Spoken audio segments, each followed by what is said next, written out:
Ok. Est-ce que le coach espagnol fait fausse route avec ce faux neuf? Regardons vos réponses. Oui, non. Bah, il est trop têtu pour Camille. La patience, c'est ça que vous avez écrit? Exactement. La patience, vous pensez qu'on est trop...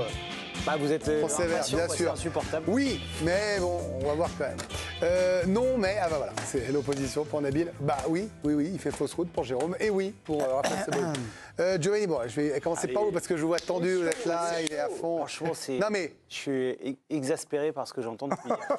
Je vais pas mentir, je trouve ça insupportable. Ce qui est en train de se passer... Hier, j'ai pas travaillé hier. Mais depuis le match nul jusqu'à... Je trouve que c'est insupportable ce qui se passe avec le traitement médiatique autour du PSG.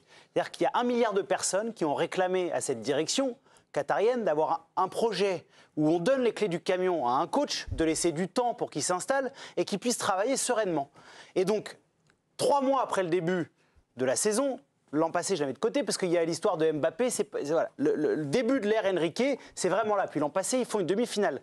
Bah là, c'est fin de l'avenir européen. Il fait fausse route, il se plante. Non mais si c'est hier soir, ils font. C'est moi les mots du PSG. Je suis la cause du match nul contre le PSV Eindhoven. Je trouve ça insupportable que les gens qui veulent déjà crucifier Luis Enrique en disant il fait n'importe quoi. Mais où vous dites crucifier? Je sais pas. Vous avez vu la une de l'équipe, par exemple? Ah bah d'accord, mais moi je cite pas.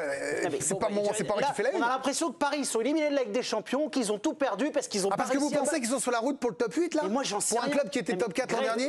Non mais vous êtes devin. Moi, j'ai pas cette capacité-là. C'est un truc qui est réservé aux vedettes. J'y peux rien. Je vous dis juste que là, en l'état, après 3 journées de Ligue des Champions, hormis Arsenal, c'était pas possible. Ils font 4 sur 6. Ils font un match nul hier, ok. Mais il y a les circonstances et on préfère faire le procès de Luis Enrique du faux neuf plutôt que de regarder le contenu. Et c'est insupportable. Pas du tout. Là, ça, c'est vous qui le prenez comme ça pour faire un petit peu un show télé. Mais je vous assure que non. Hein. C'est qu'en fait, je trouve... Parce qu'on a eu le débat un petit peu hier soir, on l'a abordé. Oui, mais tout le monde... Alors, les gars, on est ce soir, là.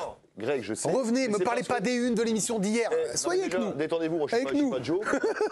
Soyez avec nous. C'est juste pour m'excuser au contraire que de répéter ce que je vais dire à Joe par rapport à ce que j'ai déjà dit. Oh, ça lui fera du bien. D'accord. On confond 2 choses, Joe. La patience.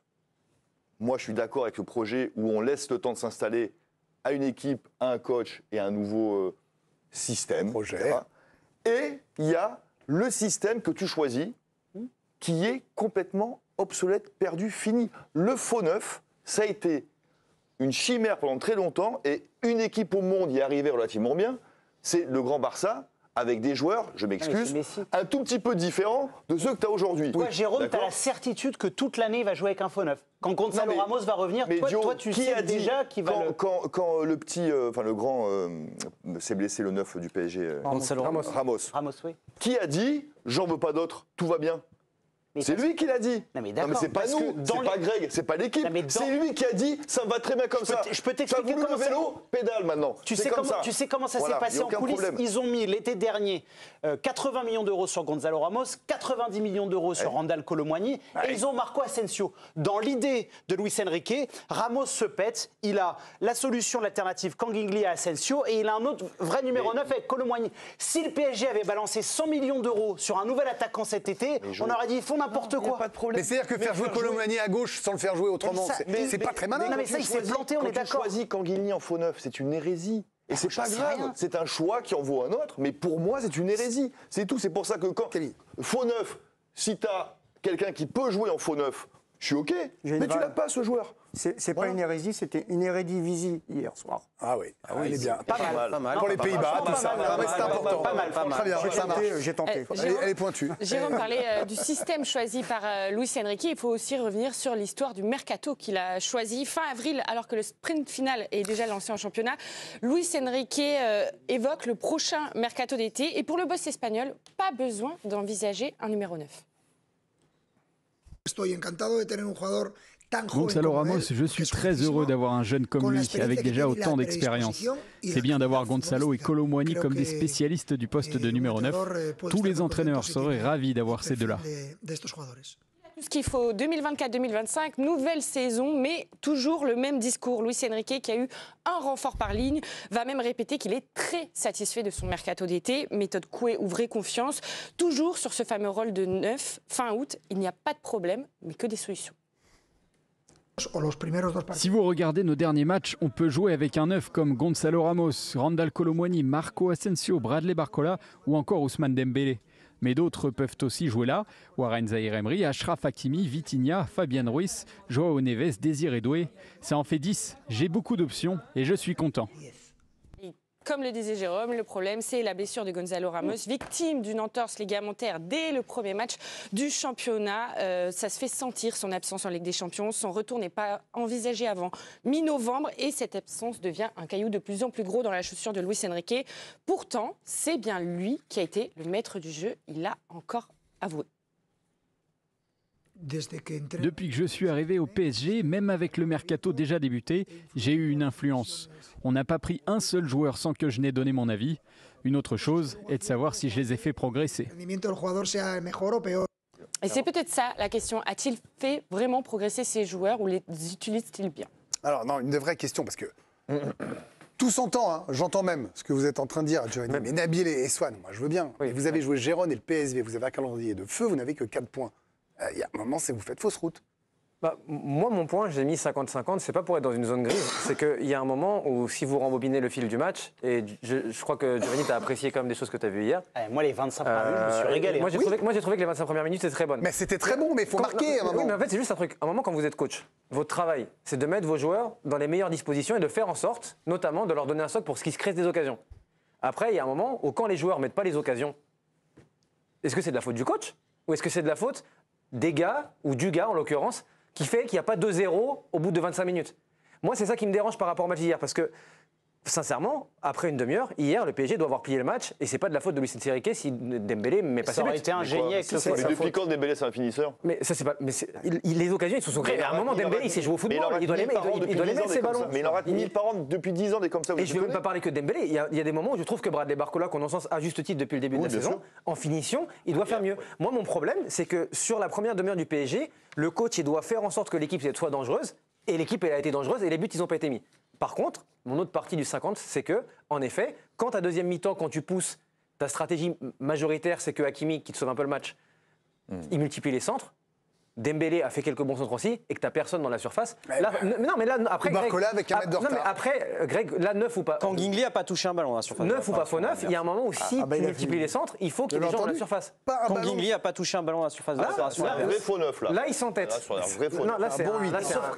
Sauf que là, moi, la stat de Raph, je veux bien, elle est bonne. Mais sauf que dans ce qu'il met en place, est-ce que quand Guingli, le fait qu'il soit faux 9, est-ce que ça a empêché le PSG de se créer des occasions? Non. Mais est-ce qu'avec un vrai neuf, ils n'en auraient pas eu plus? Mais moi, parce qu'en face, c'est quand même pas le monstre de l'année. Ce que fait Kangingli pour la préparation et pour que Dembélé et Barcola soient en situation de but avec Kolo Muani, c'est pas possible en fait. Juste sur le problème d'efficacité, parce que là je crois qu'on est tous d'accord. On peut faire un premier constat. Depuis le dernier but de Kylian Mbappé en avril face au Barça, il y a eu 94 tirs sans marquer. Donc il a fallu attendre 94 tirs hors CSC pour voir Hakimi marquer un but. Ça c'est le constat. Alors dans la construction du jeu, quand on regarde un petit peu ce que fait le Paris Saint-Germain, c'est l'équipe cette saison en Ligue des Champions qui tente le plus de passes. Elle est première de ce classement de toutes les équipes qui sont engagées. La deuxième équipe qui centre le plus et la quatrième équipe qui a le plus la possession du ballon. Mais l'équipe la plus maladroite de cette Ligue des Champions après 3 journées, on n'a pris que les équipes qui avaient déjà disputé 3 matchs. Regardez, c'est 204 attaques, 2 buts seulement. Monaco, c'est la deuxième équipe qui se produit le plus d'attaques, 163 mais 9 buts. Le Real, 162 attaques, 8 buts. Et Dortmund, qui a perdu hier, 134 attaques, déjà 12 buts. Et on en revient à ce que disait Swan, on peut voir le verre à moitié plein, c'est-à-dire qu'il y a le plus d'attaques, et le verre à moitié vide, c'est qu'il n'y a aucune réussite. Je vous donne la parole, Nabil. Mais avant Yohan Rioux, le match de Brest a commencé. Yo, bonsoir. Oui, bonjour Grégory. Un 3e but de jeu, toujours 0-0. Ambiance magique, incandescente ici au Roudroux. Et on voit déjà Ajorc qui fait son travail de sape. Match très équilibré. Il y a eu un bon centre, déjà une bonne action pour les joueurs du Bayer Leverkusen. Un centre de Tela côté droit. Attention, il y a le pressing d'Ajorc, la pression sur le gardien Kovar qui remplacera Deki aujourd'hui. Et finalement, le Bayer Leverkusen qui arrive à faire la contre-attaque avec maintenant Grimaldo. Mais en tout cas, quel bonheur de voir ces Brestois, tous ces maillots évidemment rouge et blanc en tribune. Je vais parler de garder la main. Pourquoi pas une belle action pour les Brestois qui déroulent sur le côté droit avec Lala, avec Del Castillo évidemment. Mais c'est récupéré par le Bayer Leverkusen. 4e but de jeu, Greg, 0-0. Merci Johan, à tout à l'heure, vous intervenez quand vous voulez. Luis Enrique s'est justifié sur cette histoire de faux neuf, de plan de jeu. On l'écoute, puis Nabil derrière analyse le coach.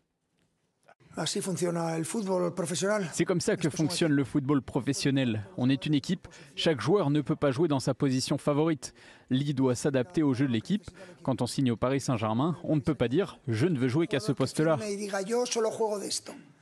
Non mais oui, le problème de ce choix-là, Nabil Djellit, c'est qu'il est quand même à double tranchant, la preuve ce soir. C'est que vous osez un truc, pour Jérôme, je vous cite, comme les grands penseurs, obsolète, qui d'ailleurs, c'est vrai, n'a pas fait gagner City. Hein. Il fallait lui attendre à Londres, par exemple. Ils ont gagné. Par exemple, ouais. Avec d'autres joueurs. Là, si vous ne marquez pas, vous allez forcément vous faire tacler par les suiveurs. C'est inévitable. Non, mais je suis d'accord avec vous. Alors bon, l'histoire de la polyvalence, trop de polyvalence, plus la polyvalence. Ouais, possible. Tu te lèves le matin, tu sais pas quelle va être ta tâche de travail. À un moment, certains joueurs, tu vas les perdre. Et surtout, dans ce genre de système, il y a des gagnants et des perdants. Et de manière assez significative. Mendes, c'est un perdant. C'est-à-dire que, en gros, ses qualités premières, elles ne sont pas mises en valeur. Hakimi, c'est un gagnant du système. Tant mieux pour lui, d'ailleurs, il fait le job. Mais ce qu'on a compris, c'est que l'expression collective du Paris Saint-Germain, pour l'instant, en tout cas en Ligue des Champions, en Ligue 1, c'est une autre histoire, ça ne compense pas le manque de talent individuel. Moi, là où je dis non, mais son système, il a le droit d'avoir ses idées, il a le droit de les mettre en place. Le problème, c'est comme quand tu prends un scénario et un réalisateur. Le réalisateur, ok, c'est un bon réalisateur, sauf qu'il n'a pas pris les bons acteurs. Moi, tu m'expliques que grâce à ce système-là, aujourd'hui, la première lampe de rancement, c'est-à-dire que l'option numéro 1 pour marquer des buts, c'est un mec qui n'a jamais marqué de but, qui s'appelle Ousmane Dembélé. Au Barça, l'année dernière, ou il y a 2 ans, on parlait... Excuse-moi. Non mais attendez, non mais je finis, c'est important. Bien sûr. On était en cours de saison, on était au mois de mars et on faisait un débat sur Dembélé. C'était ici, je m'en souviens. Et là, je crois que je sais plus, c'est Raph, il dit oui, bah alors Dembélé a marqué son premier but ou son deuxième but, on était au mois de mars. C'est-à-dire qu'en gros, il a fait un système où il m'explique que, bon, de toute façon, il y a un gars qui joue le leur, qui est Lee, qui n'est pas Messi, hein, mais bon, si tu joues avec un faux neuf, mais un faux neuf de très haut niveau, bon, après, on verra le mercato, les joueurs qui sont dispo, pas dispo. Mais celui qui devient le numéro 1, c'est un gars qui a été dans des top clubs, qui a attendu 8 ou 9 mois pour marquer un but. Donc, ça ne peut pas marcher à haute altitude avec ces acteurs-là. Mais bon, comme aux Oscars, museau. Dans un instant, le hat-trick, le petit filet. Je suis préoccupé. C'est Luis Enrique qui, pour la première fois, le dit. C'est pas moi. Je vous rassure, moi, je vais très bien. Oui.